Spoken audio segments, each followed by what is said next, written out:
بسم اللہ الرحمن الرحیم۔ السلام علیکم۔ کیپٹل ٹاک میں خوش آمدید۔ آج ہماری قومی اسمبلی میں حکومت اور اپوزیشن کے درمیان بہت گرما گرمی ہوئی۔ گرما گرمی کی وجہ تھی کراچی میں لوڈ شیڈنگ، اور ہم بھی اس پر آج حکومت اور اپوزیشن کے نمائندوں کو بلا کے ایک بہت گرما گرم پروگرام کر سکتے ہیں۔ لوڈ شیڈنگ واقعی ایک بہت اہم مسئلہ ہے، لیکن اس وقت ہمیں کچھ اور بھی مسائل کا سامنا ہے، بلکہ مسائل کہنا غلط ہوگا، خطرات کا سامنا ہے۔ اور خاص طور پہ جو آنے والے 2 مہینے ہیں، آنے والے 8 ہفتے ہیں، ان میں 2 بہت بڑے خطرات جو ہیں ان کا ہمیں سامنا ہوگا، اور اس کے لیے ہمیں پوری قوم کو خبردار کرنا چاہیے۔ اور شاید اسی لیے آج وزیر اعظم عمران خان صاحب جو ہیں انہوں نے بھی جو عید قربان ہے اس کے حوالے سے وارن کیا ہے کہ اس کو سادگی سے منایا جائے۔ تو یہ جو آنے والے 2 مہینے ہیں، اس میں 2 بڑے خطرات کا ہمیں سامنا کرنا پڑے گا۔ ایک تو عید قربان پہ کرونا وائرس کا حملہ جو ہے اس میں شدت آنے کا خطرہ ہے، اور اس کے ساتھ ہی ساتھ جو موسم برسات ہے جو کہ شروع ہونے والا ہے بلکہ ہو چکا ہے، اس میں ٹڈی دل کا ایک بہت بڑا حملہ ہو سکتا ہے، جس میں کہ ہماری فصلوں کی تباہی کا خطرہ ہے۔ اور اگر ہماری فصلیں تباہ ہو گئی تو آپ جانتے ہیں پاکستان میں زرعی اجناس کا بحران پیدا ہو جائے گا اور مہنگائی کا ایک نیا طوفان آ سکتا ہے۔ تو آج ہم صرف ان 2 خطرات پہ بات کریں گے۔ سیاسی گرما گرمی بھی ہم اکثر بات کرتے رہتے ہیں، اس پہ آئندہ بھی بات کریں گے، لیکن آج ہم ان 2 بڑے خطرات پہ بات کریں گے۔ اور پروگرام کے پہلے حصے میں ہم بات کریں گے وفاقی وزیر منصوبہ بندی اسد عمر صاحب سے۔ قومی اسمبلی میں آج انہوں نے اپوزیشن کے بہت سے اعتراضات کا جواب دینے کی کوشش کی، لیکن ہم آج ان سے بات کریں گے کہ جو آج وزیر اعظم صاحب نے ایک قوم سے اپیل کی ہے کہ عید سادگی سے منائی جائے، تو اس کا پس منظر کیا اور دراصل خطرہ ہے کیا۔ بہت شکریہ اسد عمر صاحب، آپ نے ہمیں آج ٹائم دیا ہے۔ ہم آپ سے یہ پوچھنا چاہتے ہیں کہ آج جو وزیر اعظم نے خبردار کیا قوم کو کہ عید کے موقع پہ کرونا وائرس کے حملے میں شدت آ سکتی ہے، عید سادگی سے منائی جائے، تو عید کا اور کرونا وائرس کے حملے کا آپس میں کیا تعلق ہے؟ اس کا کچھ پس منظر سمجھائیے ہمیں۔ بالکل جی، آج احمد میر صاحب جیسے آپ نے کہا کہ وزیر اعظم نے یہ قوم سے بات کرتے ہوئے یہ اپیل بھی کی ہے اور اس خطرے کے بارے میں بھی بتایا ہے۔ یہ وبا ہے کیا جی، یہ کیسے پھیلتی ہے؟ اب تو کئی ماہ سے یہ دنیا کے اندر پھیلی بھی ہے، تو ہم سیکھ گئے ہیں، دنیا والے سیکھ گئے ہیں۔ بنیادی طور پر آپس میں جتنی میل جول زیادہ ہوگا، جتنی کوئی بھی جگہ پر بھیڑ لگے گی، زیادہ تعداد میں لوگ ایک جگہ پر جمع ہوں گے، تو اور خاص طور پہ وہاں پہ زیادہ تعداد میں لوگ بھی جمع ہوں اور آپس میں فاصلہ بھی نہ رکھا جا رہا ہو، تو وبا تیزی سے پھیلتی ہے۔ یہ ساری دنیا کا تجربہ ہے، اور یہی ہم نے پاکستان کے اندر بھی دیکھا ہے۔ عید کی جو وہ بات کر رہے تھے، پچھلی عید کے اندر حالانکہ وزیر اعظم نے بار بار اس بات کی خود ذاتی طور پر اپیل کی تھی کہ دیکھیں اگر احتیاط نہیں کریں گے، اگر ڈاکٹر صاحبان نے جو ہمیں ہدایات دی اس پہ عمل نہیں کریں گے، تو خدا نہ خواستہ اس میں وبا کے پھیلنے میں اضافہ بھی ہو سکتا ہے۔ اور وہی ہوا، اس سے پہلے لوگ جو شاپنگ کے لیے نکلے اور جس طریقے سے عید منائی گئی، اس کے اندر بدقسمتی سے ایک بڑی تعداد میں لوگوں نے، سب نے نہیں لیکن بڑی تعداد میں لوگوں نے بد احتیاطی کا مظاہرہ بھی کیا، اور اس کی وجہ سے ہم نے دیکھا کہ اس کے بعد جو اگلے 2-3 ہفتے تھے اس کے اندر ہمیں وبا کے پھیلاؤ کے اندر تیزی نظر آئی، اپنے ہاسپٹل کے نظام کے اندر بھی نظر آئی۔ اور اس کا میں متبادل بھی بتا دوں کہ جب احتیاط برتی جاتی ہے تو اس کا فائدہ بھی ہم نے دیکھنے میں آیا ہے۔ رمضان جب شروع ہو رہے تھے تو تراویح کے اوپر بہت بات ہوئی، اور امریکہ سے لے کے آسٹریلیا تک اس کے اوپر آرٹیکل بھی لکھے گئے اور لوگوں نے تبصرے کیے، لیکن ہم نے یہ دیکھا کہ زیادہ تر مسجدوں کے اندر لوگوں نے حفاظتی جو احکامات تھے ان پہ عمل کیا، فاصلہ رکھا اور جو احتیاط تھی اس کو فالو کیا، اور نتیجتاً ہم جب واپس جا کے ڈیٹا کو دیکھتے ہیں تو ہمیں نظر آتا ہے کہ ان تراویح کی وجہ سے اور اس مساجد کے اندر جس طریقے سے لوگ گئے، تو ہمیں کوئی بہت زیادہ وبا کے پھیلاؤ کے اندر تیزی اس کی وجہ سے نہیں نظر آئی۔ تو بنیادی بات یہ ہے، احتیاط کریں گے، حفاظتی ہدایات پر عمل کریں گے تو زندگی کا پہیہ چلتا رہے گا، اور ہم اور ہمارے پیارے محفوظ بھی رہیں گے۔ خدا نہ خواستہ بد احتیاطی ہوگی تو اس کی قیمت بھی ادا کرنی پڑے گی۔ تو یہ جو وزیر اعظم کہہ رہے ہیں کہ عید سادگی سے منائی جائے، تو اس کا کیا مطلب ہے؟ یعنی لوگوں کو ذرا مطلب سمجھائیے، اور یہ بھی بتائیے کہ یہ جو آپ کہہ رہے ہیں کہ آپ عید کے دنوں میں کہیں اکٹھے نہ ہوں، تو کیا عید سے پہلے لوگ جو ہیں وہ مویشی منڈیوں میں جا کے جو جانور کی خریداری کرتے ہیں تو اس میں بھی احتیاط کرنی چاہیے؟ جی بالکل، تین مختلف اس میں اہم چیزیں ہوں گی جن کے اوپر لوگوں کی جو طرز عمل ہے اس پر دار و مدار ہوگا کہ آگے کیا ہوتا ہے۔ پہلی تو جیسے آپ نے کہا کہ جو منڈیاں لگیں گی، لوگ وہاں پہ خریدنے کے لیے جاتے ہیں، یہ تو فیصلہ کر لیا گیا ہے کہ بڑے شہروں کے اندر منڈی نہیں لگائی جائے گی، لیکن باہر بھی جو لگائی جائے گی اس کے اندر بڑے خصوصی طور پہ احکامات دیے گئے ہیں کس طریقے سے وہاں پر کاروبار کرنا ہے اور لوگوں نے جانا ہے۔ ہماری تو درخواست اپیل یہی ہے تمام لوگوں سے، ظاہر ہے اس کے اندر کوئی مجبوری نہیں ہے، کوئی بندش نہیں لگائی جا رہی، لیکن اپیل یہی ہے کہ اگر اجتماعی طور پہ کام یہ کیا جائے اس سال خاص طور پر تو وہ بہتر ہے۔ آپ نہ جائیں وہاں پر اور اجتماعی قربانی ہو، اور یہ بہت سارے ادارے ہیں، فلاحی ادارے ہیں، دینی ادارے ہیں جو یہ کام کرتے ہیں۔ لوگوں کے پاس، ہر ایک کے پاس اپنی اپنی چوائس موجود ہے کہ جو ادارہ جس کو بہتر سمجھتا ہے اس کے لیے یہ کر دے، اس کے نامزد کر دے۔ تو ایک تو سب سے بہتر طریقہ تو وہ ہے، لیکن اس کے علاوہ باوجود اگر آپ کرنا بھی چاہتے ہیں تو منڈیوں کے اندر جب آپ جائیں تو بہت زیادہ بھیڑ وہاں پہ لگنے نہیں دے گی انتظامیہ، اور آپ بھی تعاون کریں انتظامیہ کے ساتھ، ایسا نہ ہو کہ وہاں پر بد احتیاطی ہو۔ پہلی چیز تو یہ ہے۔ دوسری، عید کی نماز۔ عید کی نماز کے اندر جس طرح میں نے پہلے ذکر کیا کہ تراویح جس طریقے سے پڑھی گئی تو وہ اس سے مجموعی طور پر حالات ٹھیک رہے، مناسب رہے، لوگوں نے فالو کیا ان تدابیر کو۔ اسی طریقے سے عید کی نماز کے اندر اگر احتیاط کی جائے تو انشاءاللہ تعالی وہ بھی ہمارا مرحلہ اچھا گزر سکتا ہے۔ اور تیسری چیز جو ہے عید ملنا۔ عید ظاہر ہے ہم لوگوں کو ساری زندگی کی عادت ہے، بغل گیر ہوتے ہیں ایک دوسرے سے، 3 دفعہ عید ملی جاتی ہے، تو وہ احتیاط کی جائے۔ اس دفعہ جو ہے وہ ظاہر ہے وہ کوئی ہمارے دین کا حصہ نہیں ہے، وہ ایک روایت ہے، اور دین کے احکامات بھی یہی ہیں، حدیث بھی یہ کہتی ہے کہ انسان کی جو اپنا جسم ہے اور جو اس کے گرد و نواح میں جو لوگ ہیں وہ بھی اس کی ذمہ داری، یہ بھی اللہ تعالیٰ کی دین ہے۔ تو ایک جب ہدایات دی ہیں ڈاکٹروں نے اور ہمیں نظر آتا ہے کہ بغل گیر ہونے سے، مصافحہ کرنے سے نقصان ہوتا ہے، تو اس سے گریز کرنا بھی یہ ہماری ایک ذمہ داری ہے بحیثیت ایک انسان اور مسلمان، کہ ہم اس کا بھی خیال رکھیں۔ اسد عمر صاحب، تھوڑے دن پہلے 3-4 دن پہلے این سی او سی میں ایک بریفنگ تھی اور اس میں آپ یہ بتا رہے تھے کہ جو کرونا وائرس ہے اب آہستہ آہستہ اس کے کیسز کم ہو، اور میں نے بھی آج ایک پرائیویٹ لیبارٹری سے پتہ کیا، وہ بھی یہی کہہ رہے تھے کہ اب ان کے پاس پیشنٹس کم آ رہے ہیں، ٹیسٹ کرانے والوں کی تعداد بھی کم ہو رہی ہے۔ تو ایک طرف تو یہ ہم دیکھ رہے ہیں کہ تعداد کم ہو رہی ہے، آہستہ آہستہ اموات کی تعداد بھی کم ہو رہی ہے، لیکن دوسری طرف آپ کہہ رہے ہیں کہ عید قربان پہ بہت زیادہ احتیاط کریں۔ تو اگر یہ وائرس کے جو پیشنٹس ہیں ان کی تعداد کم ہو رہی ہے تو پھر اتنی زیادہ احتیاط کا مشورہ کیوں؟ سر وہ بہت اچھا سوال ہے حامد۔ دیکھیں، اموات کی تعداد میں کمی یا ہسپتال میں جو مریض جا رہے ہیں وہ کمی، وہ اس لیے نہیں ہو رہی کہ وبا دنیا سے آہستہ آہستہ ختم ہوتی جا رہی ہے۔ اسی خطے کے اندر ہمارے بالکل اگر آپ ہمسایہ ملک دیکھیں بھارت میں، تو وہاں پر اس وقت کیسز سب سے زیادہ جو ان کے پہلے جتنے ہوئے ہیں اس سے کہیں زیادہ ہو رہے ہیں۔ اسی طریقے سے اموات وہاں پہ پہلے سے سب سے زیادہ ہو رہی ہیں۔ بنگلہ دیش کے اندر تیزی سے بڑھنا شروع ہو گیا ہے۔ ایران جہاں پر پہلے کم ہو گیا تھا وہاں دوبارہ بڑھنا شروع ہو گیا ہے۔ تو یہ وبا کی میں جو آپ کو نسبتاً کمی اس وقت نظر آ رہی ہے، الحمدللہ اللہ تعالیٰ کی یہ بہت بڑا کرم ہے۔ اس کی وجہ یہ ہے کہ لوگ انفرادی طور پر اور اجتماعی طور پر بھی ہدایات جو ہیں اور جو احتیاط ہے اس کے اوپر عمل کر رہے ہیں، اور ہماری انتظامی مشینری، اور میں تمام وہ لوگ چیف سیکرٹری سے لے کے نیچے ڈی سی گراؤنڈ کے اوپر پولیس کے سپاہی تک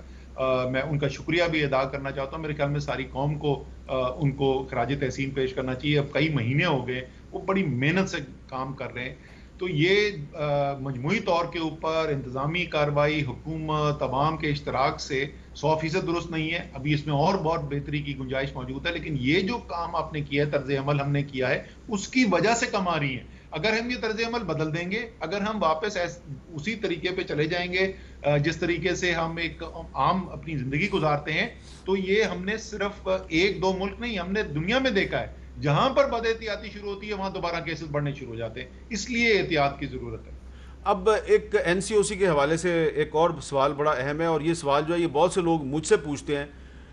کیونکہ میں نے 1-2 دفعہ وہ جو اجلاس اٹینڈ کیا ہے، وہاں پہ میں نے دیکھا ہے کہ آپ کی اور صوبوں کی بڑی اچھی ورکنگ ریلیشن شپ ہے، خاص طور پہ آپ کی اور چیف منسٹر سندھ مراد علی شاہ صاحب کی بہت اچھی ایک انٹیمیسی نظر آتی ہے, آپ ایک دوسرے کے ساتھ بڑے اچھے طریقے سے بات کر رہے ہوتے ہیں. لیکن جب ہم وہاں سے باہر آتے ہیں تو پھر ایسا لگتا ہے کہ فیڈرل گورنمنٹ اور سندھ حکومت ایک دوسرے کے خون کے پیاسے ہیں. تو این سی او سی میں آپ بہت اچھے ہوتے ہیں ایک دوسرے کے ساتھ, باہر نکل کر اتنی دشمنی کیوں نظر آتی ہے جو آج قومی اسمبلی میں بھی نظر آ رہی تھی؟ اچھا, میں ظاہر مراد علی شاہ کے ساتھ بھی بڑی اچھی کنسٹرکٹیو مثبت ہمارا ورکنگ ریلیشن شپ وہاں پر چلتا رہا ہے. ساتھ ہی ساتھ جام صاحب جو ہیں وہ چلے, وہ ہمارے اتحادی ہیں, ان کے ساتھ بھی بڑی اچھی مثبت ورکنگ ریلیشن شپ رہی ہے. لیکن میں 2 اور لوگوں کو میں اکنالج کرنا چاہوں گا, وزیر اعظم آزاد جموں اینڈ کشمیر اور چیف منسٹر گلگت بلتستان جو ابھی 24 کو ٹرم ختم ہو گئی ہے, وہ دونوں مسلم لیگ نون کے ہیں, اور وہاں سے بھی ہمیں کوئی ایک دفعہ مجھے کسی قسم کی شکایت نہیں ہے, کوئی ہمارے آپس میں ہم آہنگی کم نظر آئی ہو یا ہمارے جو فیصلے ہیں اس کے اندر عمل درآمد کے اندر ہمیں کوئی مسئلہ نظر آیا. تو حامد دیکھیں, انتظامی طور پر وبا کے خلاف جنگ کرنی ہے وہ ہر پاکستانی کا مسئلہ ہے. تو اس سے فرق نہیں پڑتا کہ آپ کس سیاسی جماعت کے اندر ہے, آپ نے جو اقدامات کرنے ہیں اس کے اندر ساری جو پولیٹیکل لیڈرشپ, سیاسی لیڈرشپ ہے, وہ آپ کو مربوط نظر آ رہی ہے, اور وہ مربوط طریقے سے فیصلے بھی ہو رہے ہیں اور زمین کے اوپر اقدامات بھی ہو رہے ہیں. اور وہ پوری پولیٹیکل سیاسی لیڈرشپ کے پیچھے ہماری جو سول اور ملٹری ایڈمنسٹریٹو ڈھانچہ ہے, انتظامی ڈھانچہ ہے, وہ بھی پورا کھڑا ہوا ہے اور وہ سپورٹ پرووائڈ کر رہا ہے. تو وہ تو ایک یہی وجہ ہے جس کی وجہ سے ہمیں الحمدللہ تھوڑی اللہ تعالیٰ کے کرم سے کامیابی بھی نظر آ رہی ہے. لیکن یہ سیاسی ملک ہے یار, جمہوری ملک ہے, یہ نہیں ہو سکتا. پاکستانیوں کی خواہش مجھے یہ لگتی ہے کہ پاکستان میں جمہوریت تو ہو لیکن سیاستدان اور سیاست نہ ہو. سر سیاست چلے گی. یہ کل حامد میٹنگ ہو رہی تھی, اپوزیشن کے سارے لیڈرز بھی تھے, تحریک انصاف کی طرف سے میں اور شیرین مزاری, پرویز خٹک صاحب تھے, اسپیکر صاحب پریزائڈ کر رہے تھے. تو وہاں پہ بھی میں نے یہ کہا تھا کہ دیکھیں یہ نہیں ہو سکتی کہ جے آئی ٹی کی رپورٹ آئے اور تحریک انصاف اور پیپلز پارٹی جو ہیں ایک دوسرے کے اوپر ٹکا کے مخالفت نہ کرتے ہوئے نظر آئے. لیکن اس سے گھبرانا نہیں چاہیے. ٹھیک ہے, کورونا کے اوپر بھی جو ہے ٹی وی پہ آ کے بیان بڑی سیاست ہوتی ہے, لیکن عملی طور پہ میں عوام کو یہ بتانا چاہتا ہوں کہ سب لوگ مل کے کام کر رہے ہیں. ٹھیک ہے, یہ آپ نے اچھی بات کی ہے کہ گھبرانا نہیں چاہیے. تو سیاست میں تو پھر اختلاف بھی ہوتا ہے, تو میں بھی تھوڑی سی آپ کے ساتھ سیاست کرنے لگا ہوں. یہ آج کل آپ کا سوشل میڈیا پہ ایک پرانا کلپ بڑا چل رہا ہے. میں نے سوچا کہ کسی دن آپ سے ملاقات ہو یا آپ ہمارے پروگرام میں تشریف لائیں تو آپ سے ذرا پوچھ لیں کہ ابھی بھی آپ کو اپنے یہ الفاظ یاد ہیں. آپ نے کہا تھا کہ میرے یہ الفاظ یاد رکھو, ذرا سنیں آپ نے کیا کہا تھا. ابھی آپ کی حکومت نہیں بنی تھی. اگر 1 سال کے اندر میں اپنے حلقے کے اندر لوگوں کے جو بنیادی مسئلے ہیں اس کے اندر واضح تبدیلی نہ دکھا سکوں نا, تو میں نے ریزائن کرنا ہے اور میں نے چلے جانا ہے گھر. کیونکہ ہم تو اس لیے آئے تھے کہ بہتری کر سکیں, اور اگر اب بھی بہتری نہیں کر سکتے تو لانا تو ایسی سیاست کی ایم این اے منسٹر بننے کا فائدہ کیا ہے. جی تو اسد عمر صاحب, آپ کا کیا خیال ہے کہ 1 سال نہیں اب تو 2 سال ہو گئے ہیں, تو کیا آپ اپنے حلقے کے لوگوں کے مسائل حل کر پائے ہیں؟ نہیں, میں نے الفاظ جو استعمال کیے ہیں واضح تبدیلی. دیکھیں میں موٹا موٹا آپ کو بتا دوں گا, اور تھینک یو, یہ بڑا میں شکریہ ادا کرنا چاہتا ہوں کہ آپ نے یہ کلپ پلے کیا. ہمارا بدقسمتی سے ہوا یہ کہ پہلا جو الیکشن کا پہلا جو سال تھا نا اس کے اندر تو وہ بجٹ شجٹ بن کے ختم ہو چکا تھا, تو ہمیں وہ ملا. یہ پہلا سال تھا ابھی جو ہمارا ختم ہوا ہے, ہمارے بجٹ بنایا ہوا. اس میں جو میرے حلقے کے اندر ترقیاتی کام جو شروع ہو کے کافی اس میں سے مکمل ہو گیا, اور باقی جو شروع ہوا ہے وہ پچھلے میرے حلقے میں جا کے چیک کر لیں, پچھلے 10 سال میں وہ نہیں ہوا جو 1 سال کے اندر. 4 نئے کالج شروع ہوئے میرے حلقے کے اندر پچھلے سال. شفقت محمود صاحب کا شکریہ ادا کرنا چاہتا ہوں. ظفر مرزا صاحب نے 4 بنیادی صحت کے مراکز, میرے ٹوٹل ہے یہ 1 تاریخ میں پوری پاکستان کی 70 سال 1 بنا تھا بنیادی صحت کا مرکز, 4 نئے بننے جا رہے ہیں حلقے کے اندر. جو اس کے علاوہ یہ مجھے پتا ہے پڑھے لکھے لوگ بڑا مذاق اڑاتے ہیں گلیوں نالیوں کے, ان کو پتہ نہیں ہے جس وقت آپ کی گلی کچی ہو اور آپ کو نماز پڑھنے کے لیے جانا ہو اور کیچڑ ہو باہر, تو کیا اس گلی کی کتنی ضرورت ہے, یا آپ کے بچہ جو ہے اسکول جانا چاہتا ہو. گلیاں نالیاں جتنا کام ہوا ہے, آج کل میرے جو ورکر آتے ہیں نا تو مجھ سے بہت ساری چیزوں کی شکایت کرتے ہیں, لیکن شروع اس سے کرتے ہیں کہ تاریخی کام ہو رہا ہے اس وقت, ترقیاتی کام حلقے کے اندر. الحمدللہ مجھے اس پہ بڑا اطمینان ہے اور انشاءاللہ تعالیٰ آگے بھی چلتا رہے گا. چلے, یہ تو آپ نے اچھا جواب دے دیا. لیکن اب یہ بتائیے کہ جو آج قومی اسمبلی میں ہوا اور بہت گرما گرمی تھی اور آپ نے ایک بڑی دھواں دھار تقریر کی, اور کراچی میں جو لوڈ شیڈنگ کی ذمہ داری ہے وہ آپ نے مسلم لیگ نون کی حکومت پہ ڈال دی, خواجہ آصف صاحب بیٹھے ہوئے تھے وہاں پہ, اور آپ نے پیپلز پارٹی کی حکومت پہ ڈال دی, راجہ پرویز اشرف صاحب بیٹھے ہوئے تھے. لیکن اب تو آپ کی حکومت کو بھی 2 سال ہو گئے ہیں, تو لوگ یہ کہتے ہیں کہ تحریک انصاف کب تک پاکستان کے مسائل کی ذمہ داری پچھلی حکومتوں پہ ڈالتی رہے گی؟ اس وقت جو مسائل ہیں ان کا حل کب سامنے آئے گا؟ سر میں آپ کو بتا دوں کہ میں نے کس چیز کی وجہ سے راجہ پرویز اشرف صاحب کا اور خواجہ آصف صاحب کا نام لے کر ذکر کیا تھا, اور میں نے ان سے کہا تھا کہ ان سے ضرور جواب اس کا پوچھنا چاہیے, کیونکہ اپوزیشن والے جو تقریر کر رہے تھے تو اس میں کے الیکٹرک کے اوپر بڑی کڑی تنقید ہو رہی تھی, اور یہ کہا جا رہا تھا کہ بہت بڑا ظلم ہوا ہے اس ملک کے اوپر کہ کے الیکٹرک کو وہاں پہ ٹھیکہ دے دیا گیا یا نجکاری کر دی گئی ان کے پاس. تو میں تو صرف تاریخ یاد دلا رہا تھا کہ کے الیکٹرک کی نجکاری تحریک انصاف نے نہیں کی, پی ایم ایل کیو کی حکومت کے وقت ہوئی. اس کے بعد جب بدلا وہ نیا آیا جو اونر تھا اس کا, وہ بھی ہم سے 10 سال پہلے آیا, پھر 5 سال پیپلز پارٹی کا وقت چلتا رہا, پھر 5 سال مسلم لیگ نون کا وقت چلتا رہا. تو میں نے ان سے پوچھا تھا کہ یہ جو سب آپ کہہ رہے ہیں کہ الیکٹرک اتنی خطرناک چیز ہے, تو ذرا ان سے دونوں سے پوچھ لیں کہ کیوں نہیں کچھ کیا تھا. جہاں تک کراچی میں لوڈ شیڈنگ کیوں ہو رہی ہے اس کا میں آپ کو ٹیکنیکل وجہ آپ کو بتائی تھی, اور وہ وجہ بڑی سادہ سی ہے کہ یا تو شہر کے اندر بجلی پیدا کرنے کی ہمارے پاس اتنی کیپیسٹی ہو, صلاحیت ہو جس سے بجلی کی ضروریات پوری کی جا سکیں, یا ہم ایسا نظام بنائیں جس میں ہم ملک میں باقی علاقوں میں جو بجلی پروڈیوس ہو رہی ہے وہ کراچی کو سپلائی کر سکیں. ہمارے پاس اس وقت دونوں نہیں ہیں. حکومت نے اوور آل ملک کے اندر تو نئے بجلی کے بڑے کارخانے لگے, لیکن کسی نے یہ نہیں کیا کہ کراچی کے اندر ڈسٹریبیوشن سسٹم کے اندر اضافہ کر دیا جاتا کہ وہ جو بجلی ہے وہ وہاں سے امپورٹ ہو کے اگر کراچی میں کمی ہے تو ادھر آ جائے. اور وہ میں نے آپ کو بتایا کہ ہنگامی بنیاد کے اوپر کے الیکٹرک کے ساتھ بیٹھ کے معاہدہ ان پرنسپل کروایا گیا, ٹائم لائنز ایگری ہو گئی ہیں, ایگزیکٹلی ٹیکنیکل ڈیٹیلز ہم آپ کو بتا سکتے ہیں کہ کیا تبدیلی کرنے کے لیے جا رہے ہیں, اور وہ امپلیمنٹیشن ہونے کے بعد یہ مسئلہ انشاءاللہ تعالی ہمیشہ ہمیشہ کے لیے ختم بھی ہو جائے گا. سو ہم صرف یہ نہیں کہہ رہے تھے ڈال رہے تھے, ہم تو بتا رہے ہیں کہ مسئلہ کیسے حل کر رہے, لیکن کیونکہ بہت بات ہوئی تھی کہ کے الیکٹرک بڑی خطرناک کمپنی ہے, تو میں نے کہا یاد دلا دوں کہ وہ کس کے وقت میں رہی بھی ہے. لیکن کراچی والوں کو تھوڑا سا آپ بتا دیں گے ٹائم فریم کہ کب تک کراچی میں لوڈ شیڈنگ کا مسئلہ حل ہو جائے گا؟ دیکھیں 2 مختلف چیزیں ہیں. ایک جو اس وقت ذرا زیادہ شدید لوڈ شیڈنگ ہو رہی ہے, اس کے اوپر تو قابو آپ کو پا جانا چاہیے اگلے چند دنوں کے اندر. یہ ہفتوں کی نہیں, یہ چند دنوں کی بات ہونی چاہیے. اگین میں تفصیل کے اندر کنوب جو ہے وہ اس کی آؤٹیج ہوئی تھی, پلس پہلے فرنس آئل کی کچھ شارٹیج تھی. یہ دونوں چیزیں سالو کر کے, لیکن کراچی میں اس وقت گرمی کی پیک میں جو ڈیمانڈ ہے وہ سپلائی سے ذرا قدرے زیادہ ہے, تو کچھ لوڈ شیڈنگ, لیکن اس سے بہت کم جو پچھلے 1 ہفتے کے اندر دیکھی گئی ہے وہ جاری رہے گی. اور یہ جو شدت ہے لوڈ شیڈنگ کی, اس میں کمی آ جانی چاہیے اگلے چند دن کے اندر. ہمارا جو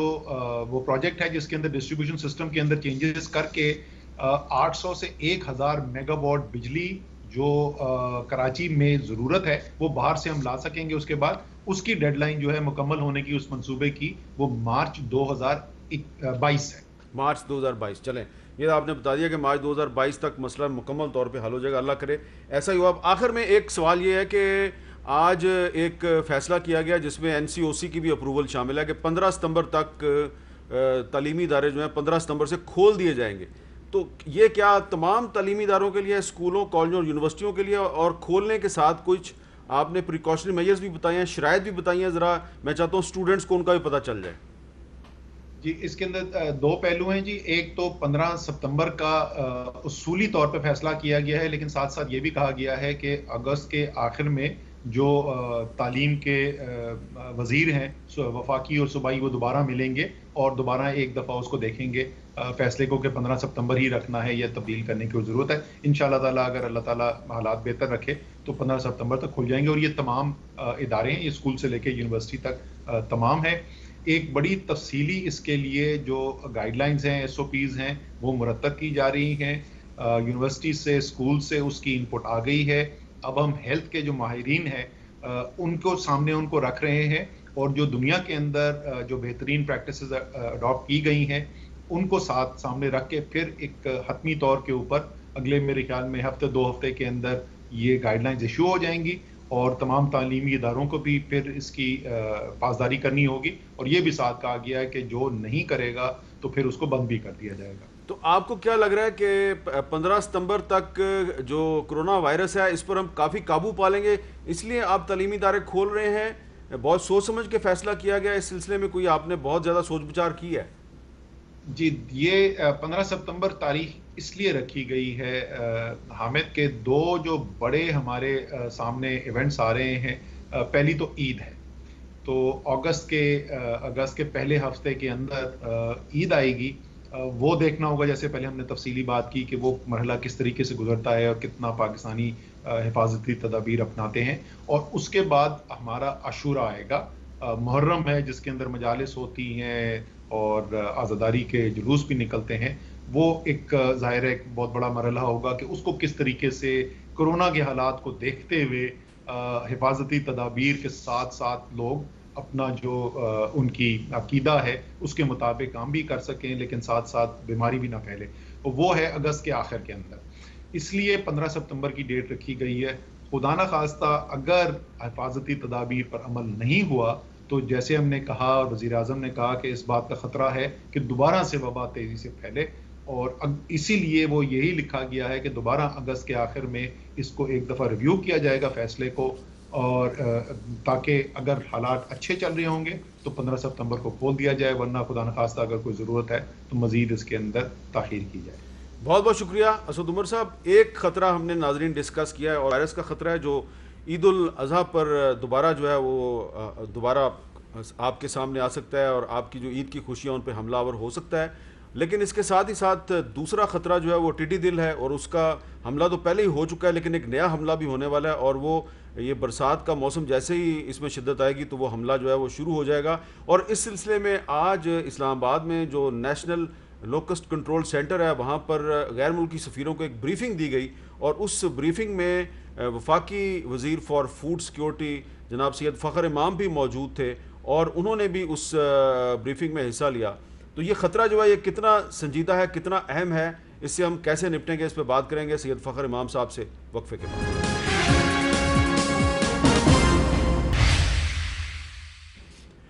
کیپٹل ٹاک میں دوبارہ خوش آمدید۔ تو اگلے 8 ہفتوں میں ایک تو بڑا خطرہ یہ ہے کہ عید الاضحیٰ پہ کرونا وائرس جو ہے وہ آپ کی خوشیوں پہ دوبارہ حملہ آور ہو سکتا ہے، اور ساتھ ہی ساتھ یہ جو برسات کا موسم ہے اس میں ٹڈی دل جو ہے یہ دوبارہ حملہ آور ہو سکتا ہے۔ اس نے پہلے ہی حملہ کیا ہوا ہے پاکستان میں، لیکن اس کا ایک نیا حملہ بھی ہو سکتا ہے۔ تو جو ٹڈی دل کا حملہ ہے اس کے بارے میں آج نیشنل لوکسٹ کنٹرول سینٹر اسلام آباد میں غیر ملکی سفیروں کو ایک بریفنگ دی گئی، جس میں اس سینٹر کے جو نیشنل کوآرڈینیٹر ہیں جنرل معظم اعجاز وہ بھی موجود تھے، NDMA کے سربراہ وہاں پر موجود تھے، اور federal minister for food security فخر امام صاحب نے وہاں پہ بریفنگ دی۔ تو یہ جو خطرہ ہے یہ ہے کیا، اور اس سے ہم کیسے نمٹ سکتے ہیں، اس پہ ہم بات کریں گے جناب سید فخر امام صاحب سے جو کہ ہمارے ساتھ موجود ہیں۔ فخر امام صاحب، آپ کی اجازت سے میں تھوڑا سا پہلے اپنے ناظرین کو آج بریفنگ تھی غیر ملکی سفیروں کے لیے اس کے حوالے سے ایک چھوٹی سی رپورٹ دکھاؤں گا تاکہ ان کو پتہ چلے کہ آج آپ نے اور آپ کے وہاں پہ جو ساتھی تھے جنرل معظم اعجاز صاحب، انہوں نے غیر ملکی سفیروں کو کیا بتایا ہے۔ نیشنل لوکسٹ کنٹرول سینٹر میں ٹڈی دل کی موجودہ صورتحال پر بریفنگ دیتے ہوئے ڈپٹی نیشنل کوآرڈینیٹر جنرل سعید نے بتایا کہ ٹڈی دل نے 61 اضلاع کو متاثر کیا ہے، تاہم مانسون سیزن میں ٹڈی دل پاکستان پر شدید حملہ کر سکتا ہے، جس کا دورانیہ وسط جولائی سے وسط ستمبر یا اکتوبر تک رہ سکتا ہے۔ چیئرمین NDMA نے بتایا کہ آنے والے دنوں میں کورونا سمیت کئی خطرات سر پر کھڑے ہیں۔ There is a time period of about 8 weeks which is going to be critical from 3 point of view that we will have the covert effort going full swing around. We will have the monsoon playing up its part in most part of the country, and we will also have now the locust peak. Secretary food and security Umar Hamid کا کہنا تھا کہ اس سال ٹڈی دل 13 million ایکڑ رقبے کو تباہ کر چکا۔ ٹڈی دل سے نمٹنے کے لیے پاکستان کے پاس صرف 3 ارب 65 کروڑ روپے دستیاب ہیں، جبکہ مزید 57 ارب روپے کی کمی کا سامنا ہے، جس کے لیے بین الاقوامی برادری کی امداد اور تعاون کی ضرورت ہے۔ نیشنل کوآرڈینیٹر NLCC جنرل معظم اعجاز نے بتایا کہ فصلوں کے اسپرے کے لیے ڈرون ٹیکنالوجی کا استعمال بھی کیا جا رہا ہے. Right now we have got few drones from China, and few days back a local drone has been also manufactured, and right now we are getting these drones for the trial. I think after carrying out a trial in next 10-15 days we'll be able to more comment on that. Briefing میں بتایا گیا کہ وزیر اعظم نے 31 جنوری 2020 کو ٹڈی دل کو قومی ایمرجنسی قرار دیا تھا، جس کے بعد صوبوں کے علاوہ خطے کے دیگر ممالک کے ساتھ ہفتہ وار اجلاس میں صورتحال کا تبادلہ کیا جاتا ہے. کیمرامین عبدالسلام سمرو کے ساتھ راشدہ شعیب، کیپٹل ٹاک، اسلام آباد. اچھا، اب فخر امام صاحب، میرا پہلا سوال آپ سے یہ ہے کہ آپ نے آج غیر ملکی سفیروں کو بریفنگ بھی دی ہے، ٹڈی دل کے بڑے حملے کے بارے میں ان کو بتایا ہے اور پورے خطے کی جو صورتحال ہے اس کے بارے میں بتایا. تو اس ٹڈی دل کے حملے کا مقابلہ کرنے کے لیے ہم کتنے تیار ہیں؟ دیکھیں جی، اگر ہم موازنہ کریں پچھلے سال جب یہ ٹڈی دل یہاں داخل ہوئے تھے مارچ اپریل 2019 میں، اور پھر یہاں سے ہوتے ہوئے راجستھان گیا اور پھر واپسی پہ عموماً چلے جاتے تھے. پچھلے ادوار میں اس دفعہ نہیں گیا کیونکہ وہاں بارش بھی ہوگی بلوچستان میں اور ٹیمپریچر بھی نیچے چلا گیا. تو اکاڑے تک تو یہ کراپٹ ایریا میں پہلی دفعہ، اور KP کے بھی کچھ علاقوں میں اور ہمارے بلوچستان کے علاقوں میں، اور پھر اس کا کچھ نقصان بھی ہوا. اس میں 4-5 پہلو ہیں. ایک تو جہاں جہاں یہ نان کراپٹ ایریا، ڈیزرٹ ایریاز ہیں، وہاں یہ ٹڈی دل کو یہ جہاز استعمال کیے جاتے ہیں، جس میں 4 بیور تھے. ایک بدقسمتی سے ہم کھو بیٹھے فروری میں، بہاولپور کریش ہو گیا، اور پھر اس کے ساتھ 5 ان کے ہیلی کاپٹر تھے پاکستان آرمی کے، اور ایک ہم نے ترکی سے لیا آن رینٹ. اور ابھی 8 سے 11 جہاز جو ہیں ان کے لیے آرڈر پلیس کر رہے ہیں NDMA کے طرف سے، اور پھر وہ انشاءاللہ آئیں گے تو اس سے ہمارا اور بڑھ جائے گا. اس کے علاوہ یہ جو سپریز گراؤنڈ پہ ہوتے ہیں، یہ جو جہاز ہوتے ہیں، ان کے ذریعے میلاتھون ایک کیمیکل ہے جس میں 3 لاکھ لیٹر ہمیں چائنا نے ڈونیٹ کیا تھا، اور وہ کافی حد تک استعمال بھی ہوا ہے، خاص طور ہمارے بلوچستان کے اضلاع میں. اور آج بھی بلوچستان میں لیٹسٹ پوزیشن جو ہمارے وہاں 33 اضلاع ہیں، اس میں سے تقریباً 23 میں اس وقت کافی ٹڈی دل پائی جاتی ہے. جہازوں کے علاوہ یہ جو سپریز ہیں آن دا گراؤنڈ، ایک مائکرون سپریئر ہے جو صرف ہارٹفورڈ شائر میں ایک کمپنی ہے برطانیہ کی جہاں سے ملتے ہیں. 30 ہمارے پاس آ چکے ہیں، 20 ہمارے پاس پہلے تھے، اور 20 اور یہ یونائٹڈ کنگڈم اور FAO کے ذریعے ہمیں یہ ڈیلیور کیے گئے ہیں. وہ ایک جو سپریئر ہے آن دا گراؤنڈ وہ تقریباً 750 ایکڑ ایک دن میں سپرے کرتا ہے، 300 ہیکٹر. تو اس سے ہمیں بہت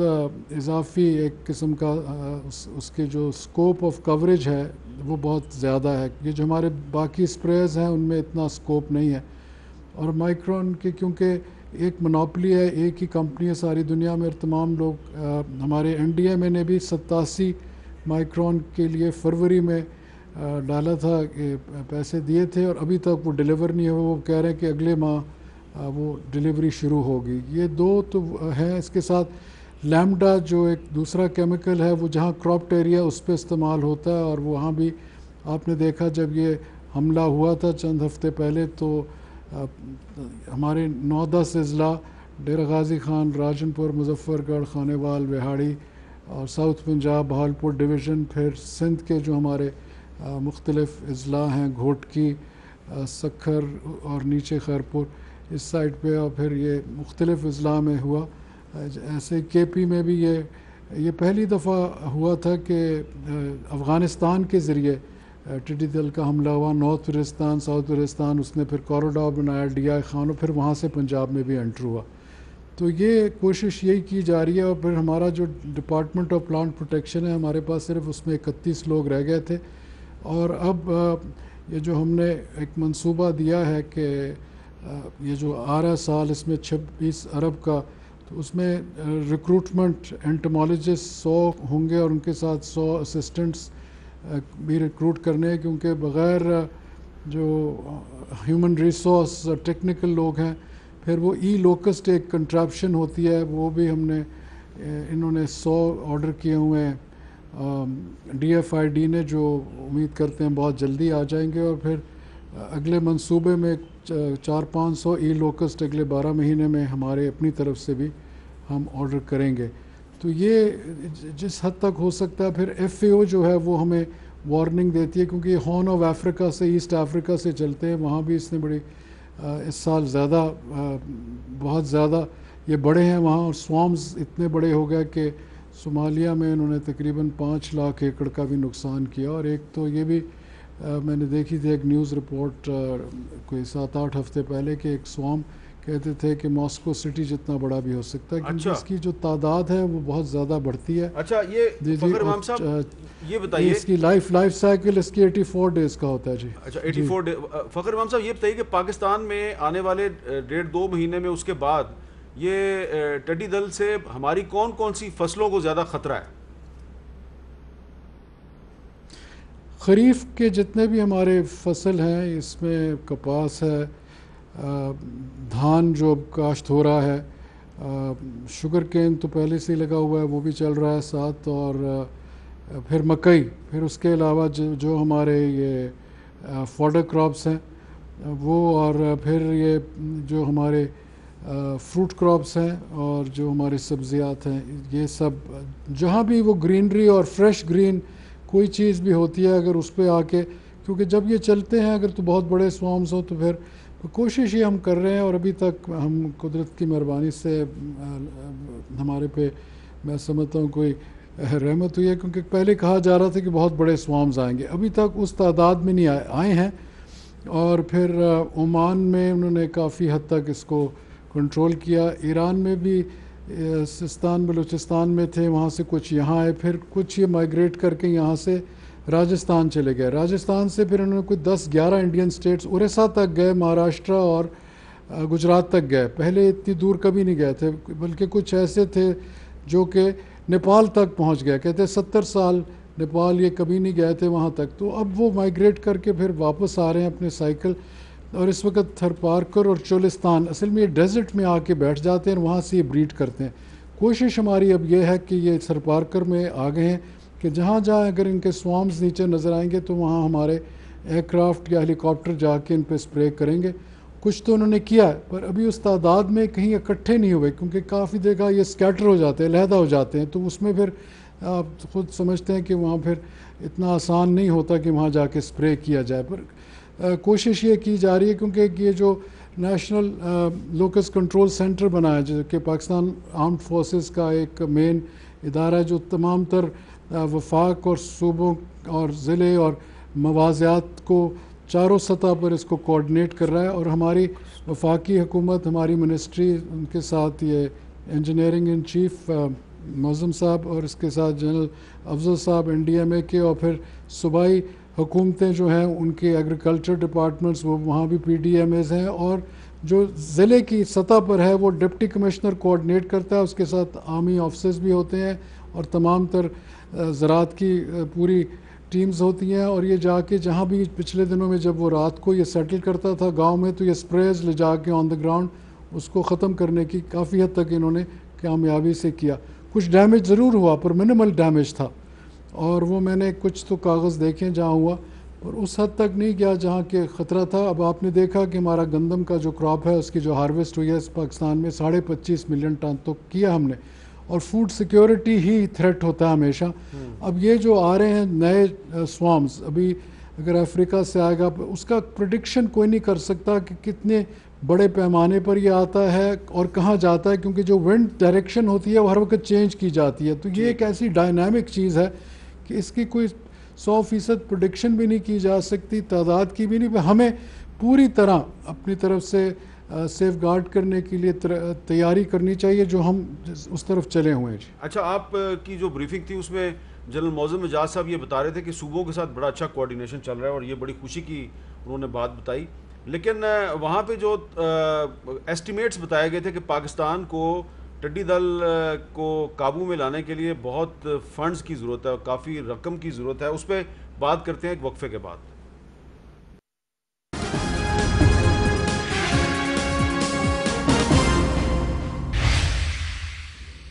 کیپٹل ٹاک میں دوبارہ خوش آمدید. ہم بات کر رہے ہیں وفاقی وزیر برائے فوڈ سیکورٹی سید فخر امام صاحب سے, اور ان سے ہم یہ سمجھنے کی کوشش کر رہے ہیں کہ آنے والے دنوں میں جو ٹڈی دل کا حملہ ہے اس کا مقابلہ ہم نے کیسے کرنا ہے اور اس سے ہماری کون کون سی فصلوں کو خطرہ ہے. فخر امام صاحب, جو آج بریفنگ دی گئی نیشنل لوکسٹ کنٹرول سینٹر میں, اس میں موزم اجاز صاحب بھی تھے, چیئرمین NDMA بھی تھے, آپ بھی تھے, تو وہاں پہ ایسٹیمیٹ بھی شیئر کیا گیا غیر ملکی سفیروں کے ساتھ. آپ ہمارے ناظرین کو بتائیں گے کہ ہمیں اس معاملے میں کتنی امداد کی ضرورت ہے, ابھی ہماری ریکوائرمنٹ کیا ہے؟ جو ہم نے بجٹ بنایا ہے جی اپنا وفاق کا, وفاقی سطح پر وہ 26 ارب روپے کا بنایا جی, اور اس میں جو مین آئٹمز ہیں وہ یہ ایئر کرافٹ ہے, کچھ خریدنے ہیں, کچھ رینٹ پہ لینے ہیں, یہ مائکرونیز خریدنے ہیں, سپریز جس کو ہم کہتے ہیں, ہم نے وہ وہیکلز خریدنی ہے جو کہ ان کو لے کر چلیں گی, اس کے علاوہ ہم نے کیمیکلز خریدنے ہیں, اس کے علاوہ ہم نے ہیومن رائٹس کی جو اپنی خلا ہے اس کو پر کرنا ہے بذریعہ ریکروٹمنٹ. یہ ہمارے 5 مین آئٹمز ہیں, اور اس کے ساتھ پھر ان لوگوں کے جو آن گوئنگ اخراجات ہوں گے, جیسے POL ہے, جس طرح ان کی تنخواہیں ہوں گی, اور پھر ہم نے اس کو مینٹین بھی کرنا ہے, اور اس کی جو وہ افیکٹونیس ہے اس کو پورا لے کر چلنا ہے. اس میں جو ابتدائی مراحل میں ہم نے بنایا تھا وہ یہ تھا کہ یہ جو 26 ارب ہوگا, یہ 14 ارب وفاق کی طرف سے مختص کیا جائے گا, اور صوبوں کی طرف سے تقریباً 12 ارب ہوگا. پر جو ان سے ہماری گفتگو ہوئی ہے حال ہی میں صوبوں کے ساتھ, تو وہ یہ کہہ رہے ہیں کہ ہمارے پاس شاید اتنے رقم نہ ہو, تو وہ ہماری بہت جلدی ان سے دوبارہ میٹنگز ہونی ہے, تو اس میں میرے خیال میں پھر ہم دیکھ لیں گے کہ کس حد تک وہ کر سکتے ہیں, ورنہ پھر یہ خلا جو ہوگا وفاق کو پورا کرنا ہوگا. پھر ہمیں از خود اس کے علاوہ ورلڈ بینک اور ایشین ڈیولپمنٹ بینک کے ساتھ بھی ہماری حکومت کی گفتگو چل رہی ہے, اور کافی ایڈوانس سٹیج پر ہے کہ یہ ایک بہت بڑا خطرہ ہے, کیونکہ جب اگر یہ اتنے لارج سوارمز میں آ جائے تو اس کی بہت زیادہ نقصان کر سکتا ہے. تو وہ بھی ہمیں سافٹ لونز جس کو کہتے ہیں اس کے لیے ہم کوشاں ہیں کہ $200 ملین اور $150 ملین یہ 3 سے 5 سال کی اس کی ہوگی اسپریڈ آؤٹ. ٹھیک ہے, تو کوشش یہی کی جا رہی ہے کہ ہمیں فنڈز کی کمی نہ ہو, اور ہمارے پاس وہ مہارت بھی ہو ہیومن ریسورس کی, اور ہم جس حد تک کوشش کر سکتے ہیں اس کو اگر ہم پہلے سے تیاری کر لیں گے تو اتنے ہمارے لیے بہتری ہوگی. اب ایک آپ سے, کیونکہ آپ فوڈ سیکورٹی کے منسٹر ہیں, تو ایک سوال جو ہے وہ پبلک انٹرسٹ کا, وہ بھی میں آپ سے پوچھنا چاہتا ہوں کہ وزیر اعظم نے ہدایت کی تھی کہ آٹے کی قیمت کم کی جائے, لیکن آٹا بھی سستا نہیں ہو رہا اور روٹی بھی سستی نہیں ہو رہی, تو اس کی کیا وجہ آپ کے خیال میں؟ دیکھیں جی, جہاں تک یہ فوڈ پرائسز کا تعلق ہے, بنیادی طور پر آپ خود میرے سے زیادہ شاید جانتے ہوں گے کہ یہ لوکل مسئلہ ہوتا ہے, اور صوبائی گورنمنٹس کے اپنے قوانین ہیں جو اس کو ریگولیٹ بھی کرتے ہیں, اور ان کا فلور ملز. اصل میں یہ ایک پہلی مرتبہ ہوا ہے بڑے سالوں کے بعد کہ ہماری گندم کا جو ریٹ تھا پروکیورمنٹ کا 1400 روپے فی 40 kg من پہ رکھا گیا تھا. اب اس وقت پہلی دفعہ انٹرنیشنل پرائس ہماری لوکل پرائسز سے کافی زیادہ تھی, جس وقت ہارویسٹ ہو رہا تھا, برداشت ہو رہی تھی. یہاں 1400 تھا, باہر 1700 سے 1900 2000 پہ بک رہی تھی دوسرے ممالک میں. انٹرنیشنل پرائس کی بات کر رہا ہوں, اس کے جو ہمارے طرح کی گندم ہوتی ہے. اس لیے کچھ لوگوں نے میرا خیال ہے اسپیکولیٹیولی شاید تھوڑی بہت اکٹھی کی ہو. ہمارے یہاں اینٹی ہارڈنگ ایکٹ وغیرہ بھی ہیں. پھر یہ بھی ہوا کہ کچھ شہروں میں, جیسے زیادہ تر 2 شہروں میں خاص طور پہ یہ خبریں آ رہی تھیں کہ کراچی اور پشاور میں 1800-1900 روپے تک گندم بک رہی ہے. اسی لیے حکومت نے یہ فیصلہ کیا بیٹھ کر آپس میں کہ ہم اس چیز کو کریں. میری بھی میٹنگز ہوئی, بیسکلی ایک کمیٹی بنی ہوئی ہے منسٹری آف فائنانس کے تحت, تو ہم بھی اس میٹنگ میں تھے, اور چاروں صوبوں کے ساتھ آن لائن بات ہو رہی تھی. تو پھر یہ فیصلہ کیا گیا کہ 66 لاکھ ٹن جو حکومت نے خریدی ہے, جس میں 41 لاکھ ٹن پنجاب نے خریدی, سندھ نے کوئی 12.5 لاکھ ٹن, پاسکو نے تقریباً 1 لاکھ ٹن کے قریب, بلوچستان نے یہ 66 لاکھ ٹن. پچھلے سال ہم نے صرف سرکار نے, گورنمنٹ نے, صوبائی اور وفاق نے